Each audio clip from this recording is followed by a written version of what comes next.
online teachers. I'm going to show you how to make a picture reveal that you can use with your online students. So fun. It is a Canva. First step is to create a picture.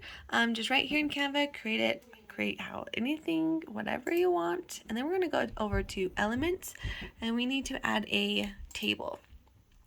And over here, we're going to add in some more rows. You can add as many as you want, just depends on how many like pictures you want. And then I'm going to add some more columns. Oh. There we go. Add column, add column, add column. And now just make it as big as your picture. And I'm dragging the corners, that way they stay the same size.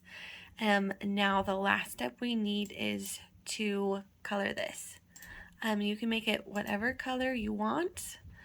Make sure you click on that corner and then it will cover the entire thing. Now it's hidden.